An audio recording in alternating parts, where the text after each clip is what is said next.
that's the good news. Im Moment habe ich wirklich jahrelang gewartet.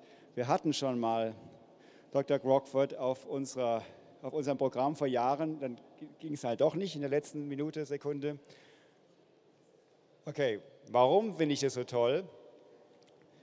Wir haben hier eine, wenn ich sagen, die Expertin zu einem Thema spricht, das immer, wie es so schön heißt, das Posterchild ist von den Leuten, die sagen, mein Gott, die armen Eisbären.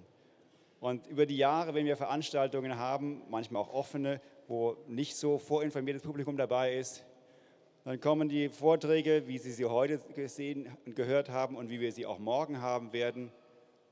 Und nachdem man denkt, okay, jetzt haben wir eigentlich fast jedes Thema so abgehandelt, dann kommt dann jemand zu mir und sagt, ja, Herr Müller, das ist ja ganz interessant, aber was ist mit den Eisbären?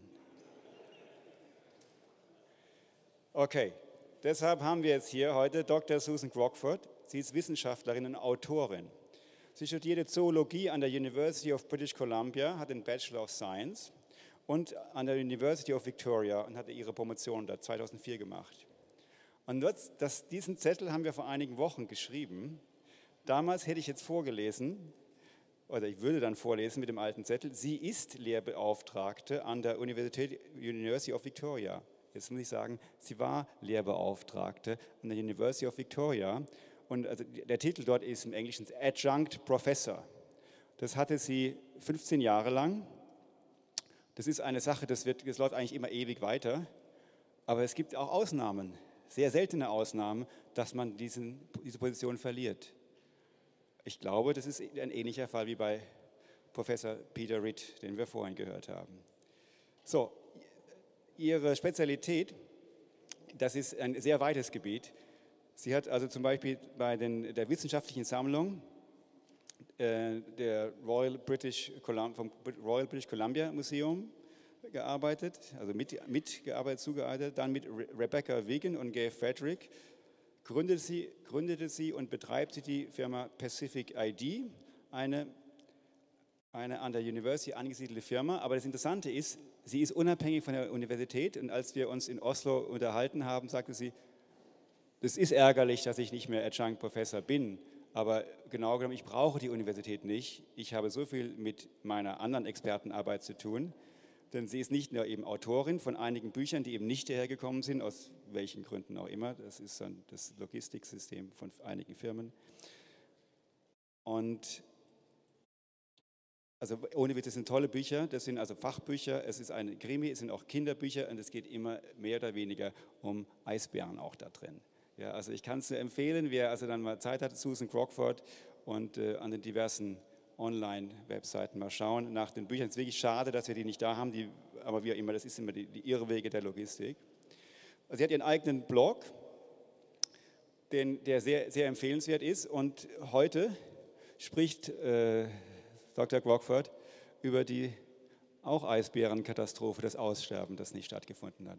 Susan, we're looking forward for your presentation. Yes, thank you very much.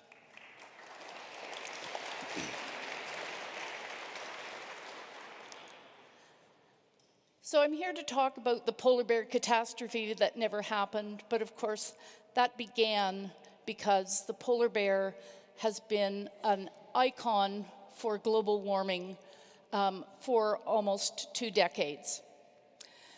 We're told repeatedly that the Arctic is warming 2 to 3 times the rate of the rest of the world, and that the polar bear is the canary in the coal mine for climate change. In September 2000, Time magazine in the US proclaimed that the Arctic meltdown was coming and that polar bears and the rest of us were in grave danger. By April 2006, using an image of a polar bear stranded on an ice floe, it proclaimed that the globe was warming dangerously fast and that we should all be very worried. Now, concerns about polar bear survival, polar bear conservation have been around for so long that it's probably difficult for most people to remember how it all began and what exactly has happened. But it is important, I think, to remember that there was a change that happened from the bear being considered threatened because of overhunting to being threatened by climate change, and that distinction came in the blink of an eye.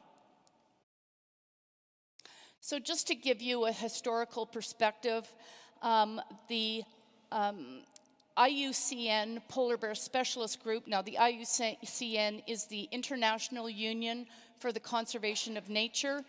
In the late 1960s, they developed what they were calling a red list of threatened and endangered species. And as part of that new organization, they put together this polar bear specialist group whose job was to coordinate the conservation of polar bears because their numbers had declined to dangerous levels, and there was, in fact, real concern that the bear might face extinction. So one of the things that the Polar Bear Specialist Group did was to help broker an international treaty in 1973 amongst all the nations in the Arctic that had polar bears within their boundaries. And this was to protect the bear from further rampant overhunting. However, it wasn't until 1982 that the bear was formally classified as vulnerable to extinction, based on some of the preliminary population assessments that had been done. And in fact, the bear kept at that status until 1996, when it turned out that the bear numbers had virtually doubled in all of the populations in which it was studied, and it was considered to, the status level was dropped to lower risk, which is now called least concern. So in fact, 1996 is the year that the polar bear was saved, but very few people heard about it. It wasn't something that was publicized. And the polar bear kept that status, in fact, for 10 years. And it became apparent, however, that the members of the Polar Bear Specialist Group were not particularly pleased to have their species of concern demoted, and they worked very hard to find another criteria that would boost it back up to a vulnerable level. And in 2006, they used the sea ice models that were coming out of climate change to suggest that in another 30 years, that they felt it was likely polar bear numbers would decline drastically. And as a consequence, the IUCN accepted their recommendation to boost the status designation back up to vulnerable based on that recommendation. And it's important to keep in mind that in fact there was no scientific assessment or analysis done. It was purely a kind of show of hands, an opinion of the members of this polar bear specialist group. And interestingly, when the IUCN publicized the new list of animals that had been elevated to endangered or threatened species or vulnerable species in 2006, the two animals that they chose to highlight were the polar bear, whose status of vulnerable was based on a projection and in fact a prophecy of something that might happen in the future, and the common hippo that had actually suffered a 95% decline in population in the Congo. And this was the first time, in fact, that this had ever been done, that basing a status assessment on a future prediction, especially one based on climate change, had never been done by the IUCN or anyone else. And the other thing that's important to remember is that the distinction that we see here between the polar bear and the hippo was very confusing to the public at the time, and it remains an issue of confusion because the hippo had actually suffered a real decline, but the polar bear had not. And what we find even now is a lot of people in the public, in journalists, teachers, all kinds of people who truly do believe that there are only a few hundred to a few thousand polar bears left in existence, because that would be true for any other species that would be listed as vulnerable by the IUCN. Okay, so 1 year later, what we had is many of the same group of biologists, this time serving with the US Geological Survey, who actually put together a study that predicted that most polar bears in the world would be gone by 2050 because of sea ice lost.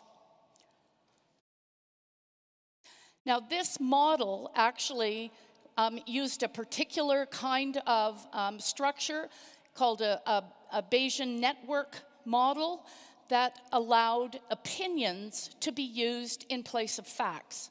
Now, one of the reasons that this was necessary was because, in fact, sea ice had never declined to the kinds of levels that polar bears were, or that the scientists were projecting.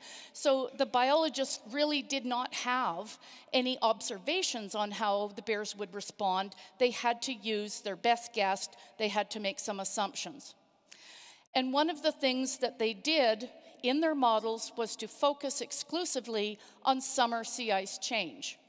Now, the reason that this was critical was because summer sea ice was the only season that was predicted to see a dramatic decline in ice. Fall, winter, and spring ice projections were small to insignificant, and therefore the focus became on summer sea ice, whether the changes were biologically relevant or not. So time passed, went through the US Endangered Species List process. In May 2018, the bears were duly classified as threatened on the US Endangered Species List, and that's a threat level that's pretty comparable to vulnerable by the red list. And there was massive media coverage, and everyone in the world knew that the polar bear was threatened with extinction by climate change. Now, the model that was used some sea ice predictions based on climate models that came to particular conclusions for mid-century, at 2050. And this map is one that was included in the US government reports for the prediction of what the ice would be like at mid-century. And this is a map that was produced for a climate assessment report in 2005. This, in fact, is the same report that was used by the red list folks. So they were all looking actually at these 2005 sea ice predictions. And the biologists concluded that, in fact, when sea ice declined to this level that was expected at 2050, that a massive decline in polar bear numbers was inevitable. Specifically, their predictions for the polar bears was that 2/3 of the bears were predicted to disappear when summer sea ice dropped below 5 million kilometers square in 8 out of 10 years. And that constituted about a 42% decline from 1979 levels. And this meant, in real terms, a loss of about 16,400 bears. That was down from the total number that they were using of 24,500, down to only about 8,100. Now, interestingly enough, that would have been less than the number of bears that were thought to have existed in the 1960s.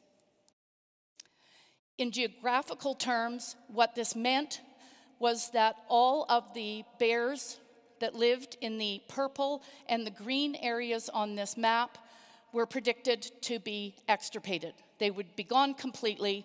That would be 10 out of the 19 populations that were designated throughout the Arctic. However, there was a problem, and that was that the sea ice in September of 2007 dropped to a level that was not expected until 2050. And here is on the left, there is a map of what the sea ice looked like at the minimum extent in 2007. And on the right is a map of a graph of the 10 predictions of sea ice that were projected for 2050, with the red line showing the sea ice level at September 2005. And what it's showing is that the level at 2007 was less than 5 out of the best predictions for mid-century. Now, we know that Stephen Amstrup and his colleagues at the USGS knew that this was a problem even before the ink was dry on their report, because in their report that was released in early September, they included a very similar map that's dated August 23rd, and with a very similar graph that went with it. Now, their explanation for what this meant was that because the ice was clearly declining faster than predicted, that it was very likely that their predictions for how polar bears would respond would be very conservative, in that either the bear numbers would decline sooner than expected, or that the decline would be much more pronounced. Now, a couple of years later, an important sea ice paper came out that actually solidified this impression that, in fact, sea ice had dropped to these 2050 levels. And this was by Wang and Overland in 2009. And what they concluded was that September ice minimum for 2007 and 2009 had come at least 30 years earlier than expected. And they concluded that an ice-free summer by 2040 was very likely. And so this dramatic loss of sea ice that was coming earlier than expected was in fact public knowledge known by sea ice biologists and also by polar bear biologists by between 2007 and 2009. However, what turned out to happen was that the ice decline did not get worse over time, it actually stabilized. And we see this in the sea ice maps that are produced, that in fact the sea ice has been at 2050 levels ever since 2007 and going up to 2016. And just to show you, if we continue that, that in fact the levels for 2017 and 2019 fit the same pattern. And very conveniently for me, just this September, the National Snow and Ice Data Center produced this graph for their assessment for the September ice report. And what it shows is that the steepest part of the decline, in fact, occurred between 1999 and 2012, but that since 2007, there has been no trend in sea ice. So, the sea ice people concur that there has been a decline in ice that has been pretty steady. It's been stable at about 2050 levels since 2007. It's not just my interpretation. However, what we've discovered is that polar bear numbers did not decline as predicted. This is just a graph of the sea ice decline for September since 1979. The arrow is marking 2005 when the initial sea ice predictions and the polar bear assessments were made. And what we're seeing is the sea ice indeed went down to 2050 levels, but polar bear numbers went up. Now, they did not go up by a huge amount, but it was certainly not a two-thirds decline. In other words, the models were spectacularly wrong. Not only the sea ice models, but also the polar bear survival models. And what we're faced with now in terms of current conditions are fat, healthy polar bears throughout the Arctic and much less summer sea ice than in 1979. And I think this is an appropriate time to talk about the propaganda tool of starving polar bears that often comes up in the media in order to try and make an emotional impression on people and to get them on board. In 2017, National Geographic used images like this and a video, and what they did was labeled this, the particular frame on the right, saying this is what climate change looks like. This video went viral. Apparently, it was viewed more times than any other video that National Geographic has ever produced. However, they soon had to retract the statement and apologized because, in fact, it wasn't true. Bears starve when they're sick or injured. Young, inexperienced bears and old, weak bears have trouble catching seals, and also they have trouble defending them from bigger, stronger bears. Overall, starvation is actually the leading natural cause of death for polar bears, which means you're always going to find a few bears in a population at any time that look like they're starving. And that means that a single starving bear doesn't tell you anything about the population health of the polar bears. Now, if what these people were filming were dozens of starving bears, that would be a different story. But a photo of a single starving bear really means nothing. So why were the models so wrong? It's important to sort of pick this apart.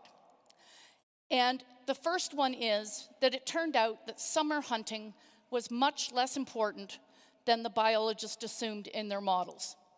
You can see this little clip from a BBC video of a polar bear trying to catch a bearded seal in summer where there's lots of open water around the sea ice, and the seal has no problem escaping. And that's the problem that most polar bears face in the summer, even if they spend the time out in the sea ice. They might try and hunt, but they're very rarely successful.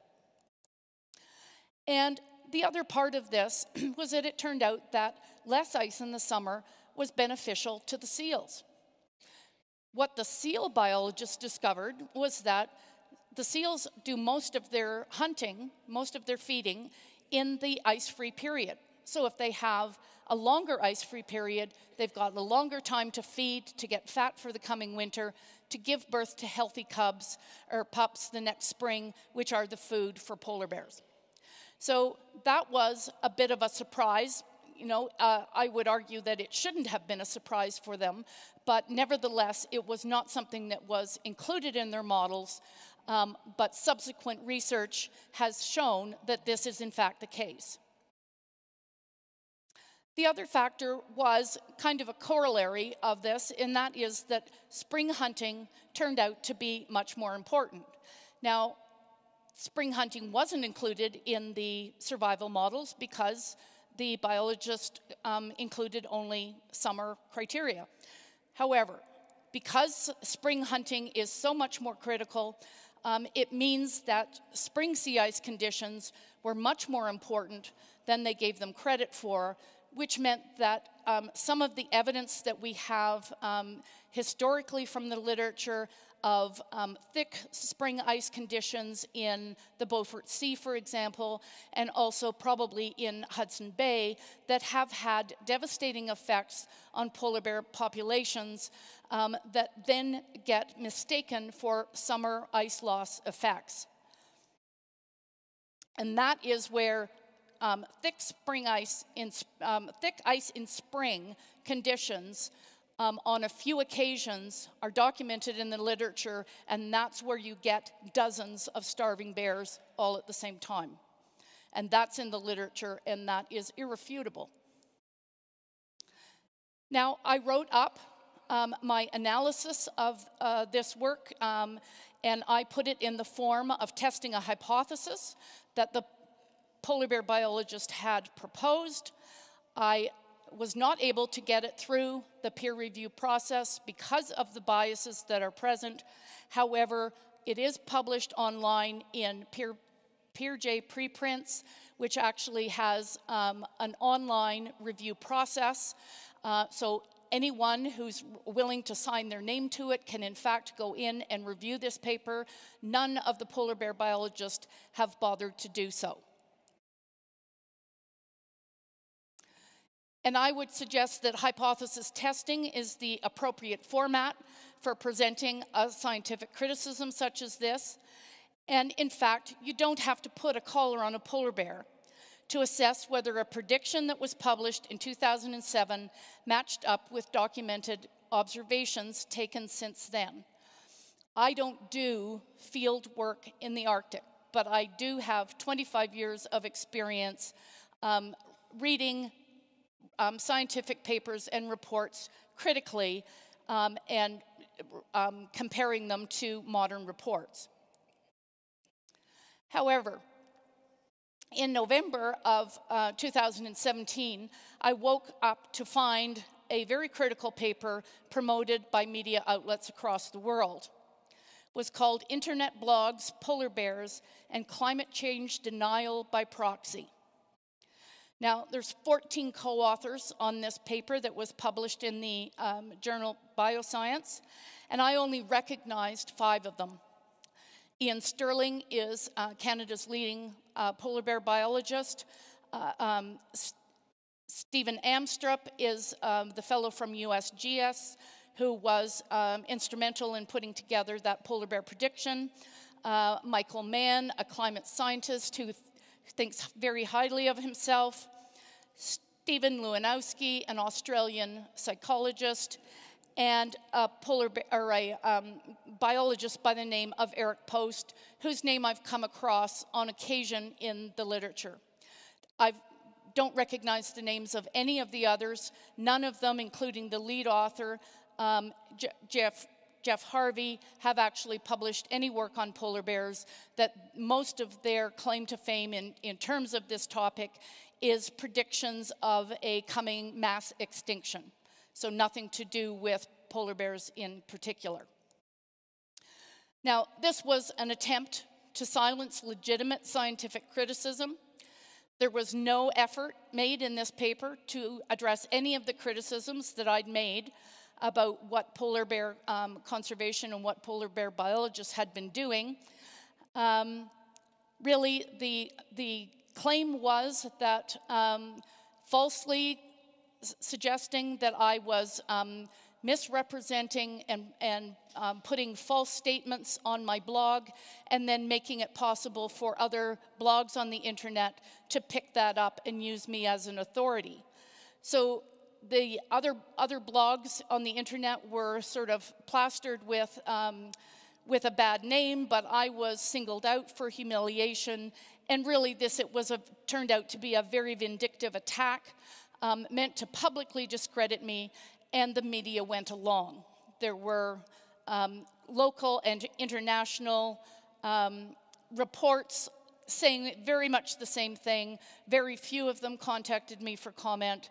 They just slathered on the denier claim, including the New York Times. But meanwhile, my university was busy doing some silencing of its own. By the time the Harvey paper came out, I'd already been expelled from the university's Speakers Bureau. Now, this was a volunteer organization that really coordinated public lectures in the community, and I had been giving lectures on evolution and polar bear conservation to adult audiences since 2009. In 2016, I had added a polar bear talk specifically for school children because teachers kept asking me if I would do so. And in May of that year, I was refused to continue the following year, and it was claimed that my talks to these school children lacked balance, even though I was not aware of any complaints registered by students, teachers, or parents. And when I pressed the university for a further explanation, they would not answer. So this became my academic hanging without a trial that was conducted behind closed doors. Really, I got virtually nothing in way of answers.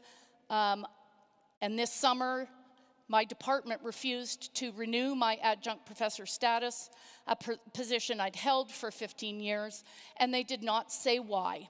They would put nothing in print. The university has refused to answer questions from a journalist about what exactly went on. Just 4 weeks ago, there was a piece in the National Post newspaper in Canada detailing as much as possible what went on, but really there has been no further details released by the university. Now, it's pretty clear to me that really what this boils down to is that adjunct professors have no rights. It's an unpaid position.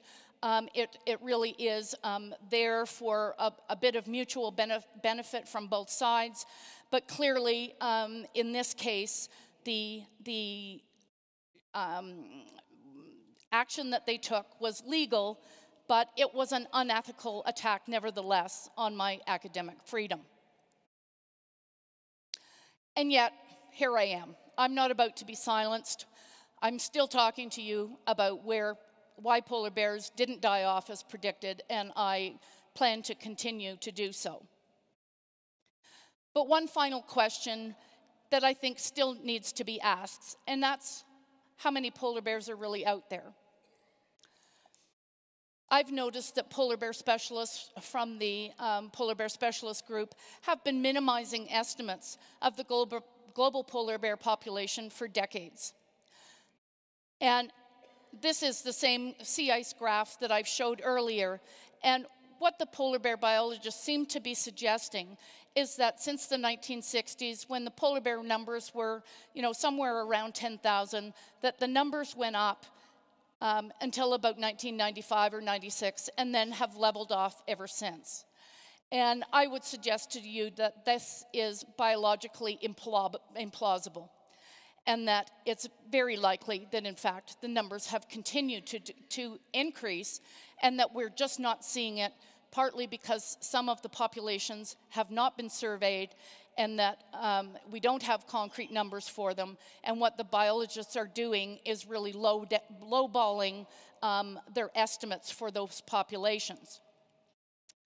So I would contend then that a plausible scientific estimate at about 2018 is around 39,000, with a fairly broad range of 26,000 to 58,000.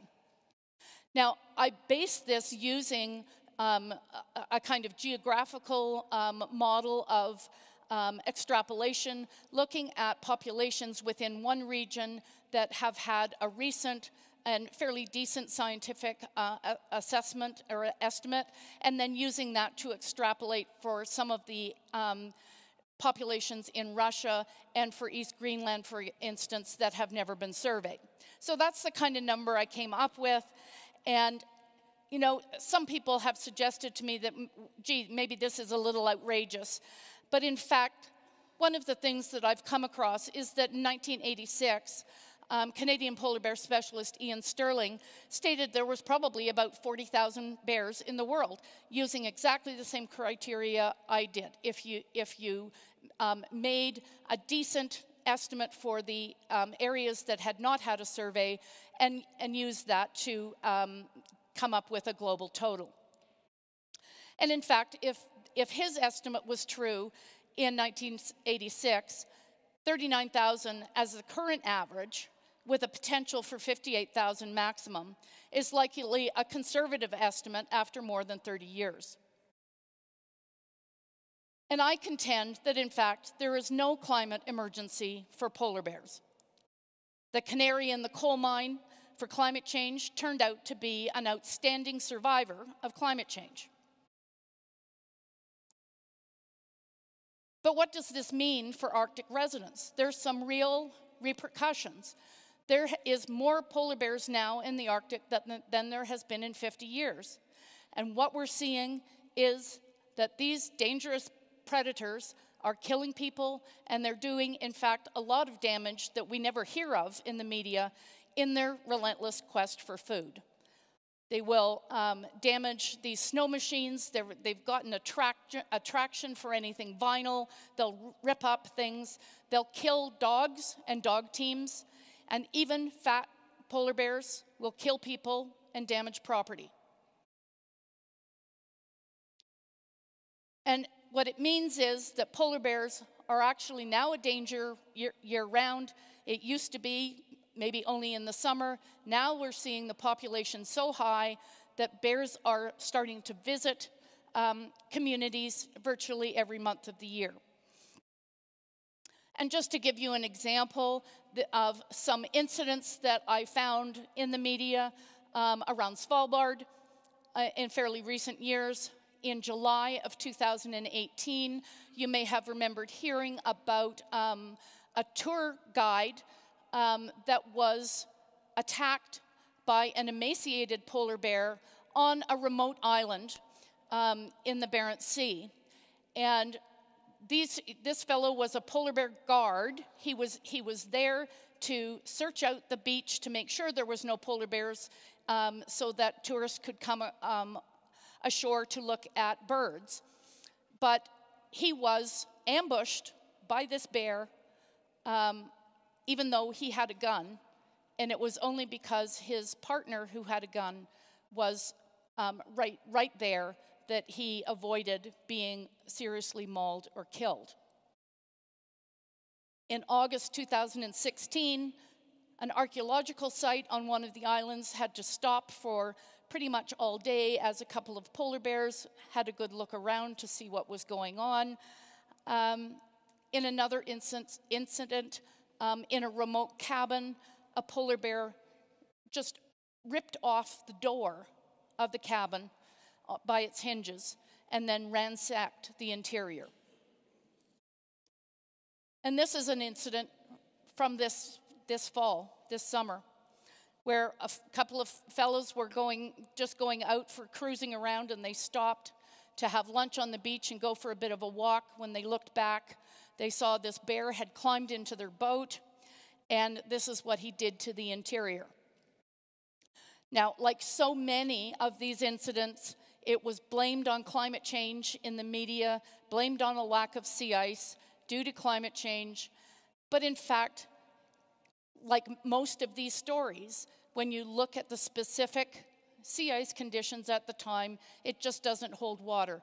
And it turns out that the ice around Svalbard this summer has been higher than it's been in decades. And so blaming this particular incident on lack of sea ice seems a little ludicrous. Okay, so that's really wrapping it up, and just some points to remember. And that is that summer sea ice is not crucial for polar bear health and survival. Less sea ice in summer is beneficial to ringed and bearded seals, which are the primary prey of polar bears. And that since 2005, even though sea ice dropped to levels not predicted to occur until 2050, polar bear numbers did not plummet as expected. Polar bear population numbers are the highest they've been in 50 to 60 years. And since 2005, polar bear specialists have repeatedly underestimated the global population size. The current global population size may be as high as 39,000, but officially is still 26,000. And thriving polar bear populations put the safety of Arctic residents and visitors at risk. Now, some people object to me telling children that polar bears are not currently on the brink of extinction, even though this is undeniably true. Bears are thriving.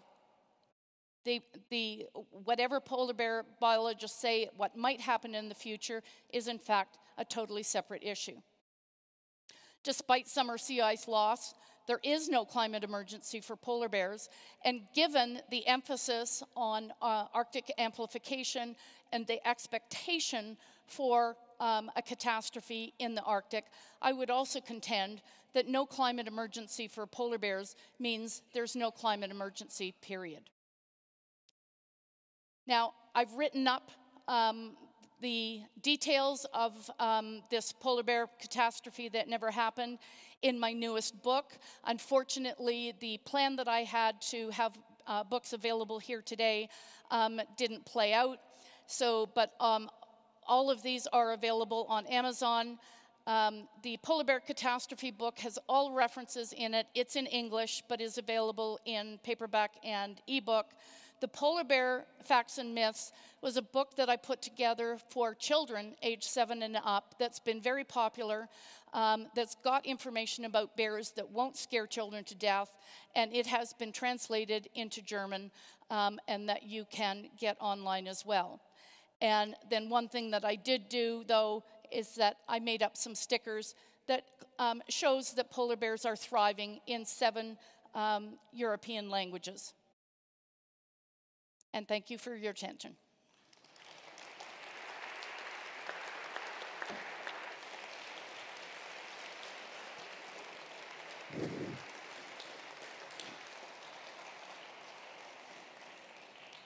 Okay, so war ja erschöpfend erklärt, oder? Keine Fragen mehr? Okay, bitte.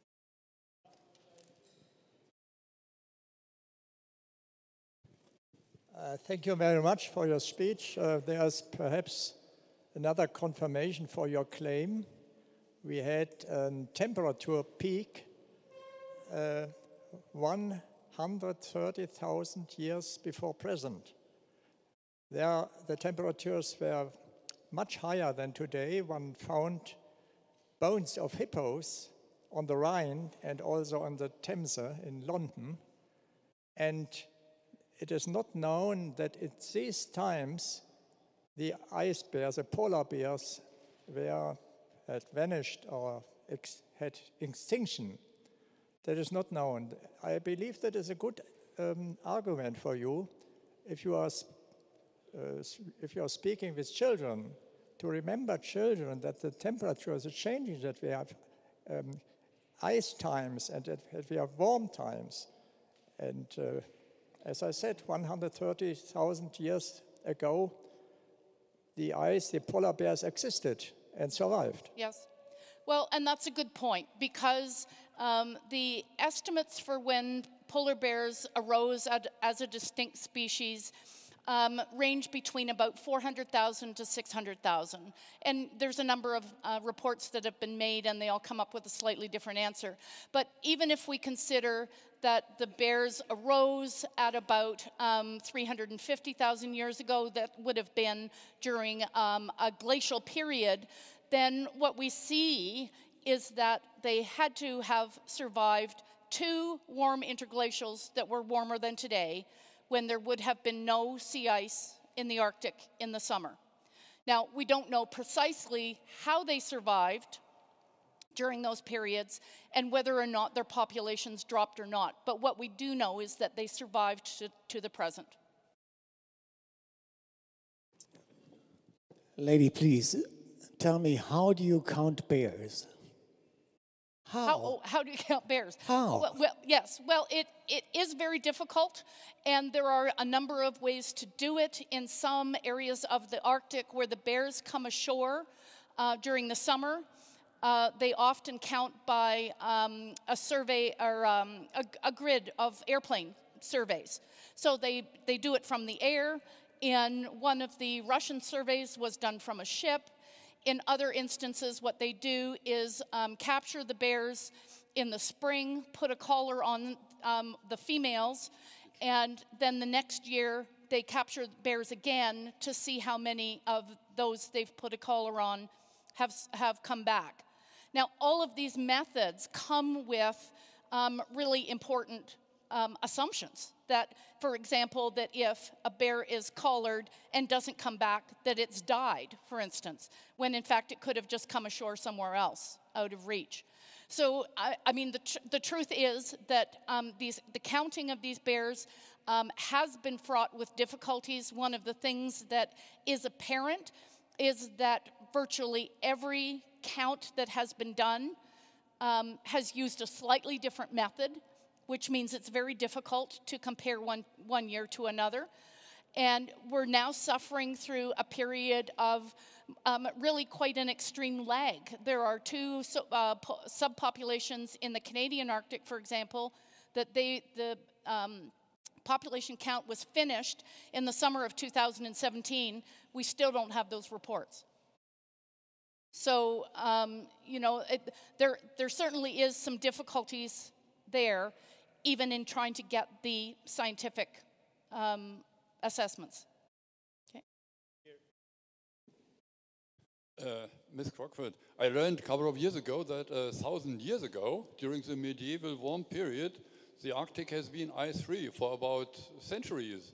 Doesn't that stress you because the polar bear did not die out then? Yeah, yes, absolutely, yes. And if just yeah. 1,000 years ago, yes. if the ice would have affected the polar bear, he would be gone by now, wouldn't it? Yes, and that's true. And yet, what we really don't know, and I'll emphasize this, is whether or not the population dropped and then went back up again. And that's what we don't know. And in fact, when one tries to bring up these historical events, it's one of the things that the polar bear biologists emphasize, is that, you know, there's not enough detail about how the bears responded to be useful in assessing how they might behave in the future. Okay. Hello, Ms. Crockford. Thank you for the presentation. You said that polar bears are also very dangerous to people. So some Inuits, or how do you call them, I don't know, live in the Arctic area as well. Yeah. So how do they deal with the danger of the ice bear? Yeah. That's a good question, because one of the things that happens is that because over the last few decades the bear numbers have been down, many people in the Arctic have, I think, got a bit complacent. They've gotten used to, you know, going hunting and fishing on the landscape without really having to worry about encountering polar bears too much. And I think they're really realizing now that that time has come to an end, that really they cannot any longer go out without a gun at all times. And Canada, there were 2 deaths, really tragic deaths of young men last summer. And one of them where a man actually had to get between a bear and his children in order to protect them, and he had unfortunately left his gun on the boat. And not only did the bear kill him, it actually started eating him before people came to the rescue, and his children had to watch that. So I think it's becoming then a new reality for people who live and work in the Arctic, that they're really going to have to take these kinds of measures seriously and take the threat of the bear seriously. Hinweis technischer Art. Die Fragen können Sie auf Deutsch stellen. Wir haben da hinten 3 Damen, die ich noch gar nicht vorgestellt habe. Erstmal herzlichen Dank für die Arbeit.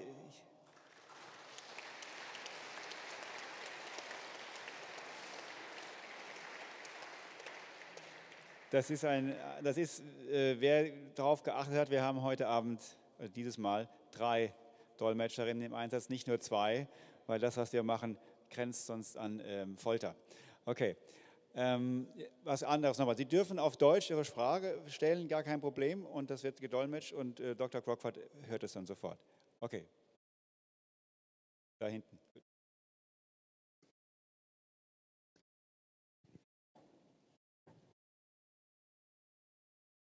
Hallo, ich nutze das Angebot gleich mal auf Deutsch. Can you understand? No. Okay, in this case I'm not I have to ask in English.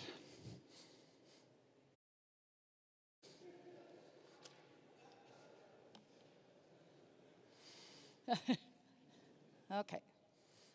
Give this. Oh, yeah, yeah. We do it just because we can do it. Okay, go ahead. Let's try. Hören Sie mich jetzt auf Englisch? Yes, I can. Yeah. Prima. Sie waren ja 25 Jahre lang an der Universität von Victoria und haben doch bestimmt auch eine Menge persönliche Freunde und Bekanntschaften dort. Und wie erklären Sie sich das, dass diese Leute Sie so eiskalt vor die Tür setzen, ohne irgendein Wort alles hinter den Kulissen, hinter den Türen? Wie haben die das Ihnen gegenüber gerechtfertigt? Oder gab es überhaupt irgendeinen persönlichen Kontakt, der sich erklärt hat? No, there wasn't any personal contact. And it was something that I found disturbing, that none of my colleagues, in fact, came forward and talked to me about what had gone on. And one of the things that I've said that I found particularly disturbing is that when I came to the anthropology department with a plan to do my PhD research on a particular area of evolution, looking at the speciation event, they embraced me with open arms, even though what I was proposing actually challenged the reigning evolutionary theory made by experts, both living and dead. So apparently, it was not only well and good to question those experts, it was encouraged, and they were very happy to have me there and do that. And now what we're seeing is that they're saying, but I may not question the authority of another polar bear biologist. So it really is confusing to me and upsetting that no one has talked to me about what's going on, that no one warned me that I was at risk, that some of these things were happening behind closed doors, and I can't explain why.